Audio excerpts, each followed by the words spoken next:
ये तमाम गाड़ी आपको दिख रही है, गाड़ी में परचेस करने वाला हूँ। क्या मेरे रिसोर्स इस काबिल है कि मेरे लिमिटेड अनलिमिटेड वांट्स को फुलफिल कर सकें? Welcome back again. Last video में हमने पढ़ा था इकोनॉमिक्स की हिस्ट्री के हवाले से। आज हम लोग पढ़ने इकोनॉमिक के डेफिनेशन के हवाले से, और उम्मीद है कि आज इकोनॉमिक के डेफिनेशन को पढ़ने और समझने के बाद आप खुद अपनी इकोनॉमिक की डेफिनेशन जनरेट कर पाओगे। ना सिर्फ जनरेट करोगे बल्कि आगे किसी को भी आप लोग अच्छे से समझा पाओगे। मैं एक गाड़ी परचेस करने वाला हूँ, मेरे पास रिसोर्स भी है। रिसोर्स कौन सी होती है मैंने लास्ट वीडियो में बताया था। रिसोर्स अभी फिलहाल मेरे पास है गाड़ी को परचेस करने के, वो है पैसा या मनी। ये तमाम गाड़ी आपको दिख रही है, गाड़ी में परचेस करने वाला हूँ। क्या मेरे रिसोर्स इस काबिल है कि मेरे लिमिटेड अनलिमिटेड वांट्स को फुलफिल कर सकें? नहीं। मैं भी आपकी तरह एक मिडिल क्लास फैमिली से ताल्लुक रखता हूँ, तो मैं अनलिमिटेड वांट्स को पूरा नहीं कर सकता विद लिमिटेड रिसोर्स जो कि मेरे पास अवेलेबल है। मेरे रिसोर्स क्या हो गए यहाँ पे? लिमिटेड हो गए। इट्स मींस मेरे रिसोर्स हो गए स्केयर, मेरे रिसोर्स हो गए थोड़े से। आप अपने थोड़े से रिसोर्स को इन अनलिमिटेड वांट्स को तो पूरा नहीं कर सकता मैं। देन मैं क्या करूंगा? इनको फॉरगो करने के बाद ये जो दूसरी गाड़ी आ रही है इनको परचेज करूंगा। मैंने अपना एक ऑप्शन तो फॉरगो कर दिया, दूसरे की तरफ आ गया, तो मैंने क्या किया? अपॉर्चुनिटी कॉस्ट बेयर की। कौन सी कॉस्ट बेयर की? आप लोग कहोगे सर अब गाड़ी तो परचेज कर रहे हैं, इसमें कौन सी कॉस्ट बेयर कर रहे हैं? फॉर एग्जाम्पल, अगर वो पहली वाली गाड़ी अगर मैं परचेज कर लेता, उसमें क्या क्या चीजें मेरे में बेनिफिट होती। मेरे पास एक्सीडेंट से बचने के लिए एयरबैग्स होते, मेरे पास गर्मियों से बचने के लिए अच्छा एसी होता, मेरे पास फ्यूल से बचने के लिए इलेक्ट्रिक कार होती। ये तमाम चीजें क्या है? कॉस्ट है जो मैं बेयर करने वाला ये सस्ती कार परचेज करने के बाद।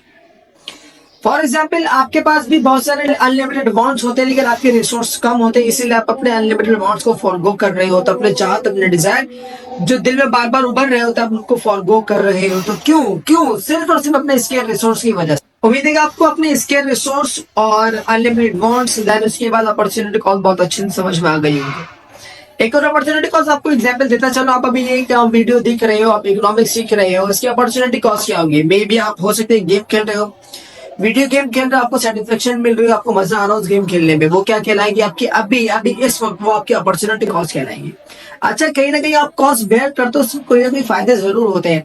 आप मेरे पास आके इस वीडियो को देखने के बाद इकोनॉमिक्स सीख तो रहे हो, इससे क्या होगा? इससे आपको क्या बेनिफिट मिलेगा? इससे ये बेनिफिट मिलेगा, आप अपने एग्जामिनेशन को अच्छे से अच्छे पास कर सकते हो, और बल्कि इकोनॉमिक्स तो अपने लाइफ में इम्प्लीमेंट करने के बाद बहुत सारा पैसा, बहुत सारी एनर्जी और बहुत सारा टाइम में भी बचा सकते हैं। Then move toward the economics definition with an example. For example, अगर आपको भेज दिया जाए एक आइलैंड पर जहाँ पे सिर्फ और सिर्फ आप अकेले हो, आपके लिमिटेड अनलिमिटेड वांट्स और आपके नीड्स और आपके रिसोर्स वहाँ पे क्या क्या होंगे।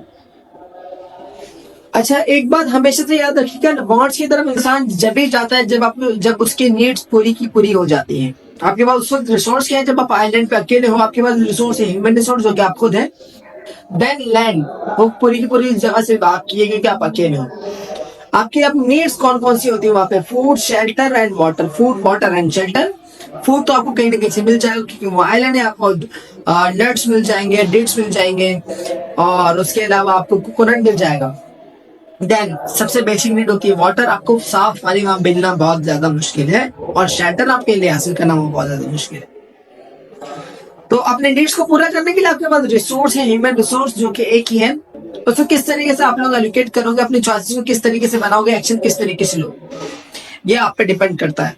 अगर आप अच्छे इकोनॉमिक्स जो है आप उसको कैलकुलेशन करने के बाद अच्छा डिसीजन होगा, जिसके बाद आप लोग सर्वाइव कर सकते हो। अगर फॉर एग्जाम्पल कुछ बच्चे कहते सर नहीं मैं तो पानी ढूंढने निकलूंगा क्योंकि बेसिक नीड है, और कुछ लोग कहेंगे सर 3 दिन तक अगर हम लोग पानी ढूंढने निकल गए और कोई जंगली जानवर आके हमें हमला कर दे बयाबान पर, उस जंगल पर या उस आइलैंड पर, तो हम लोग तो मर जाएंगे। अगर आप 3 दिन पानी की तलाश में लगा दिए, उस पानी की तलाश के दौरान कोई जंगली जानवर आप पर आके हमला कर दो और आप मर गए, आपने क्या कॉस्ट बेयर की पानी को तलाश करने के लिए? वो कॉस्ट बेयर की एज डेथ। ठीक है, पानी छोड़ देते, अब शेल्टर बनाना शुरू कर देते क्योंकि हमें सेफ्टी जरूरी है बहुत ज्यादा जंगली जानवरों से। सेफ्टी बनाने के भी टाइम चाहिए होता है। उस सेफ्टी बनाने के दौरान अगर 3 दिन से ज्यादा मुझे लग गया और मुझे पानी नहीं मिला, मैं एग्जॉस्ट हो गया, फिर भी मैं मर जाऊं, तो क्या कहलाएगी आपकी अपॉर्चुनिटी कॉस्ट? किस लिए? शेल्टर बनाने के लिए, लेकिन उसके बेनिफिट भी था, वो आपको जंगली जानवरों से बचा रहा होता। ये हो गई आपकी अपॉर्चुनिटी कॉस्ट, लिमिटेड रिसोर्स। अगर आप इकोनॉमिस्ट हुए, इकोनॉमी आपको अच्छे से समझ में आती हो, आप एक बेटर डिसीजन लोगे, थोड़ा सा टाइम पाने को ढूंढने के लिए और थोड़ा सा टाइम अपना शेल्टर को बनाने के लिए। फॉर एग्जाम्पल, पानी ढूंढना रात में ज्यादा इजी होता है या दिन में?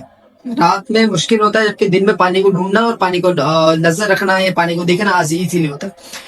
तो अपना मोस्टली दिन का जो मेरा जितना भी टाइम होगा वो पानी को ढूंढने में लगाऊंगा, और मेरा रात का टाइम होगा उसको शेल्टर बनाने के लिए लगाऊंगा। इससे क्या होगा, इकोनॉमिकली मैं उनको बैलेंस करके चल रहा हूँ। इससे होगा मुझे पानी भी मिल जाएगा और मुझे शेल्टर भी मिल जाएगा, जिसके थ्रू मैं सर्वाइव कर सकता हूँ। तब तक कोई ना कोई शिप आके मुझे रेस्क्यू न कर ले। तो इकोनॉमिक्स, जब भी हम यूनिवर्सिटी और कॉलेज में जा रहे होते हैं, इकोनॉमिक्स को पढ़ाते वक्त यूनिवर्सिटी और कॉलेज में मोस्टली फोकस किया जाता है सप्लाई एंड डिमांड चार्ट्स के थ्रू, और मोस्टली हार्ड मैथमेटिकल फॉर्मूलाज को हमें पढ़ाए जाते हैं इकोनॉमिक्स में। या अगर आम आदमी की बात की जाए तो आम आदमी क्या सोचता है इकोनॉमिक्स के बारे में? वो सोच रहा होता है इकोनॉमिक्स सिर्फ और सिर्फ पैसा। ये गवर्नमेंट पॉलिसीज होती है जो इकोनॉमिक्स गवर्नमेंट बना रही होती है किसी न किसी इंडिविजुअल्स के लिए, अपने आवाम के लिए बना रही होती है। ये तमाम तर चीजें इकोनॉमिक के एक्सपेक्ट तो कवर करती हैं, पूरा इकोनॉमिक्स डिफाइन नहीं करती। इकोनॉमिक्स हमें बता रहा होता है ह्यूमन बिहेवियर को, ह्यूमन एक्शंस को, ह्यूमन चॉइसेस को, कि वो उस वक्त किस तरीके से उन चॉइसेस को लेकर अपने लिमिटेड रिसोर्सेज से अनलिमिटेड वांट्स को पूरा करने की कोशिश कर रहा होता है, और अपने लिमिटेड रिसोर्सेज को इस तरीके से एडुकेट करता है उसको सोसाइटी के बेटरमेंट के लिए वो इस्तेमाल कर सके। ये होती है इकोनॉमिक्स।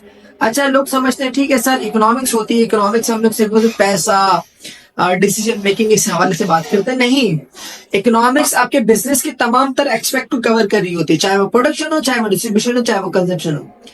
इकोनॉमिक्स ही आपको बताएगा आपको क्या चीज प्रोड्यूस करनी है, इकोनॉमिक्स ही आपको बताएगा आपको कैसे प्रोड्यूस करनी है, और इकोनॉमिक्स ही बताएगा कौन इसको कंज्यूम करेगा। So it is economics definition. इसको किस तरीके से समझते हैं? उम्मीद है कि आपको इकोनॉमिक्स बहुत अच्छे से समझ में आ गई। अच्छा, एग्जाम में करने के लिए आपको इकोनॉमिक डेफिनेशन लिखना तो बहुत जरूरी है, तो उसको डिफाइन भी करने की कोशिश करते हैं। Economics is a study of choice of people to satisfy their needs और to fulfil their needs and wants. ये होती है इकोनॉमिक की डेफिनेशन।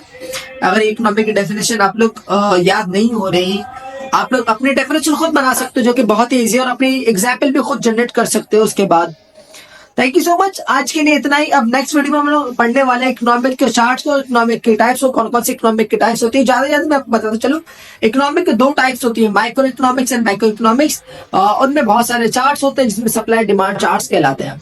नेक्स्ट वीडियो हम लोग वो पढ़ने वाले हैं। Thank you so much, bye bye, Tata.